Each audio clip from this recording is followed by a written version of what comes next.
बीते राम, जतना बताए जई हो कैसे दिन बीते राम, जतना बताए जई हो कैसे दिन बीते राम। यहीं पार गंगा बहत वहीं पार जमुना, यहीं पार गंगा बहत वहीं पार जमुना, अरे बिचवा में है बरो नैया लगाए जइयो कैसे दिन बीते राम, जतना बताए जइयो कैसे दिन बीती राम। भगवान राम की नाव अगर किसी ने पार लगाई थी तो वो थी केवटों ने। निषाद पार्टी के नाम से अब पूरी तरह एक साथ अपनी ताकत दिखा रही है ये समुदाय, और उसके साथ ये भी बताने का प्रयास कि इस बार उत्तर प्रदेश की राजनीति में 18 से 20% वोट वाली ये समुदाय क्या बड़ा काम करेंगे। मैं इस समय हूँ ज्ञानपुर के पास, एकमात्र ऐसी सीट जहां पर निषाद के विधायक हैं, फिलहाल जेल में हैं, लेकिन क्या होगा निषाद का भविष्य, बात करने के लिए हमारे साथ हैं लोग सारे। मिठाई लाल जी प्रांतीय यहाँ के अध्यक्ष हैं, क्या है इस बार की नीति रणनीति और कितना भरोसा है कि नाव पार लग जाएगी? जो निषाद की नाव पे बैठेगा तो निश्चित रूप से वो पार उतरेगा, चाहे वो विधानसभा का चुनाव हो, चाहे लोकसभा का चुनाव हो, चाहे कोई भी क्षेत्रीय चुनाव हो। राम जब भी वनवास आते हैं तो उनको तुरंत अपनी सेना दे के लंका पे विजय दर्ज कराते हैं, और विजय दर्ज कराने पे पुनः राम वापस आते हैं, राज्याभिषेक होता है, राम उनको न्योता भेजते हैं और निषाद राज कैबिनेट में उनका जगह मिलती है। तो निषाद राज ने राम को गले लगाया और राम ने निषाद राज को गले लगाया, तब जाके राम का कष्ट हुआ। तो अगर राम का कष्ट अगर निषाद राज दूर करते सकते हैं तो ये सपा बसपा भाजपा कांग्रेस का जो निषाद को गले लगाया उसका कष्ट दूर हो जाएगा। बहाव किस तरफ है नदी का इस बार? बहाव जहाँ निषाद है उधर ही बहार है। बीजेपी तो राम जी के वोट पर कायम है, निषाद क्या बीजेपी राम जी के साथ है? भारतीय जनता पार्टी को याद होना चाहिए कि निषाद ने राम का मदद किया है, और निषाद पार्टी ने 2017 में मदद किया, 2014 में मदद किया, 2019 में। अब मदद की अपेक्षा से निषाद पार्टी के मेरे सामाजिक मुद्दे हल हो जाए। मिठाई लाल जी, कितने वोटर हैं इस बार और क्या उनके दम पर आप बात कर रहे हैं, और कितनी सीटों पर लड़ेंगे चुनाव? फिर 2019 में इन लोगों ने हमारे सपा बसपा ने हमको धोखा दिया था, हम भारतीय जनता पार्टी के पास आए अपने सामाजिक मुद्दे के साथ। तो भारतीय जनता पार्टी के जहाँ 45 सीटों में वहाँ 65 सीटों से उनके विजय रहा। 40 सीटों में तो निषाद पार्टी की वजह से भारतीय जनता पार्टी जीत गई। सरकार चुनाव चिन्ह के हिसाब से ही अगर बात करें तो इस बार थाली भरी है। भोजन भरी थाली हमेशा भरी है मैडम जी, हर गरीब के लिए अमीर के लिए तो भोजन भरी थाली तो भरी है, और जो भोजन भरी थाली को ठुकराएगा और निश्चित डूब जाएगा। सपा बसपा भाजपा कांग्रेस हमेशा हमारे समाज को इस्तेमाल किया है।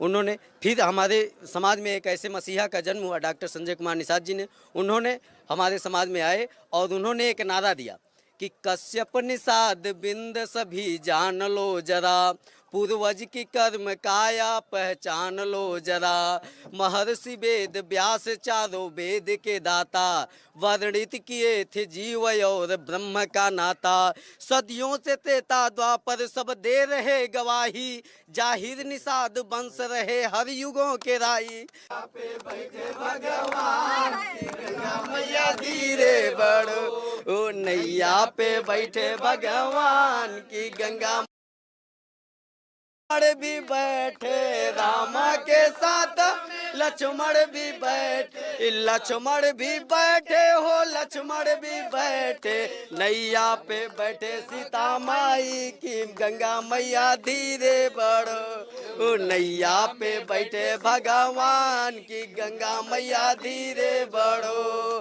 धीरे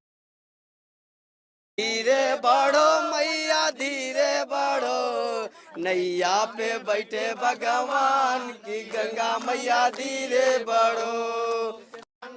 भगवान राम की नाव जिसने पार लगाई थी, अब वो क्या लखनऊ की सत्ता पर भी बैठने के लिए बीजेपी की नाव पार लगाएंगे?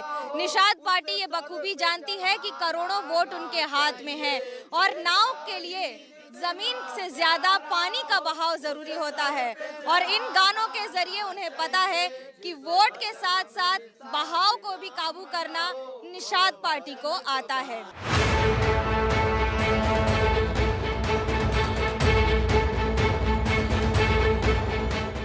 सत्ता में में बैठकर सरकार के काम को दिखाना हर पार्टी की बीमारी होती है और हर पार्टी ये जानती है कि जीतने के लिए वोटर का दिल ये करना भी जरूरी है, लेकिन ये इमारत उसका जीता जागता उदाहरण है। इस इमारत का उद्घाटन 2017 में अखिलेश यादव तत्कालीन मुख्यमंत्री उत्तर प्रदेश ने किया था। कारपेट एक्सपो मार्ट भदोही को 200 करोड़ से ज्यादा की लागत से बनाया गया और एक बार फिर 2020 में योगी आदित्यनाथ ने भी इसी इमारत का उद्घाटन किया। लेकिन दिलचस्प बात यह है कि इसके खर्चे पे प्रति माह 5 लाख रुपए से ज्यादा लगते हैं, जिसको कारपेट एक्सपोर्ट प्रमोशनल काउंसिल इस समय उसका खर्च वहन कर रही है। हालांकि 5 वर्षों में करोड़ों और लाखों रुपए हर महीने खर्च करने के बावजूद एक कॉन्क्लेव हुआ है पिछले वर्षों में, जिसके कारण कालीन उद्योग को कोई लाभ नहीं हुआ।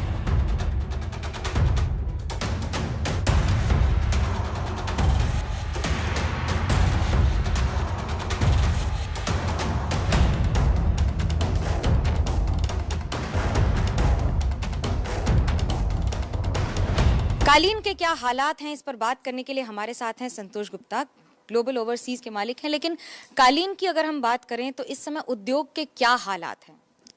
इस समय उद्योग के हालात तो अच्छे हैं। करीब 25 लाख लोग जुड़े हुए हैं सीधे तरीके से। सरकार को विशेष ध्यान देना चाहिए।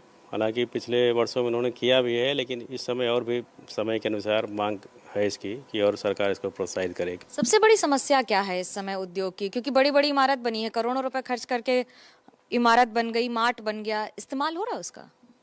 फिलहाल अभी तो मार्ट जो है उसका कोई इस्तेमाल नहीं हो रहा है। इसमें हम सरकार द्वारा बहुत आशा लगा के बैठे हैं, लेकिन फिलहाल हमें कोई भी उम्मीद नज़र नहीं आ रही कि सरकार इसमें हमारी कोई हेल्प करे। तो यहाँ पे दिक्कतें भी बहुत है बुनकरी लाइन में।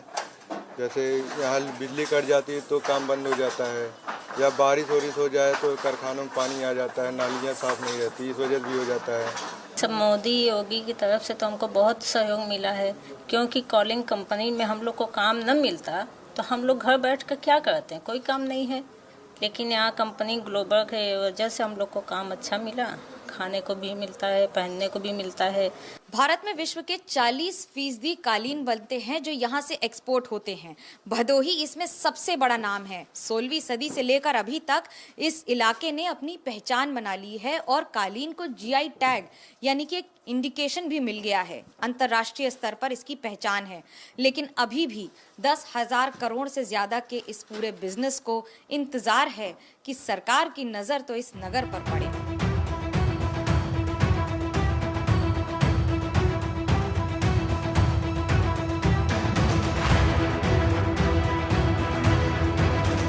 भदोही के पूर्व विधायक, समाजवादी पार्टी से नेता और जाहिद बाग हमारे साथ हैं। किस तरह से देखते हैं इस बार आपके लिए क्या चुनौती है और किस मुद्दे पर भदोही में चुनाव लड़ेंगे?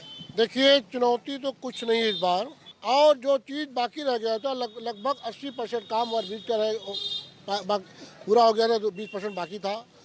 स्कूल का थोड़ा बाकी रह गया था, और सरकार जाने के बाद वो सारी चीज़ अभी भी चालू नहीं कराया। 5 साल के कार्यकाल के बाद इनके कार्यकाल में कई ऐसी जगह हैं जिनके उद्घाटन भी 2-2 बार हो गए हैं। यहाँ का आप एक्सपोर्ट काउंसिल ले लें या फिर बाकी सारी जगह ले लें। माननीय अखिलेश यादव ने शिलान्यास किया, उद्घाटन किया, उसके बाद 2 बार माननीय योगी नाथ जी उसके बाद 2 बार किया उद्घाटन।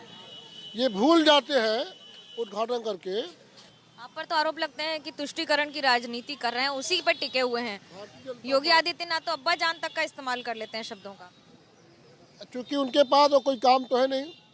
जनता के लिए कौन काम कर रहा है ये जनता बखूबी जानती है, क्योंकि पब्लिक है, सब जानती है। हमारे साथ हैं विधायक साहब नरेंद्र नाथ त्रिपाठी जी। ये बताइए कि इस बार भी चाट का मसाला क्या गरम ज्यादा है या तीखा ज्यादा है?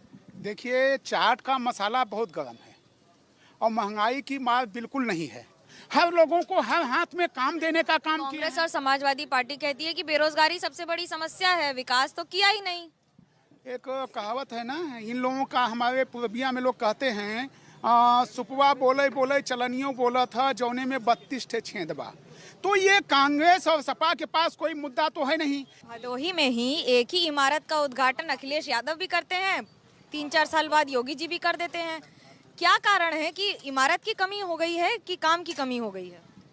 इस बात को मैं दावे के साथ कह रहा हूँ, जिस दिन कोई ये साबित कर दे कि Akhilesh Yadav carpet expo mart का उद्घाटन किए हैं, उस दिन रविंद्र त्रिपाठी अपने पद से इस्तीफा दे देगा।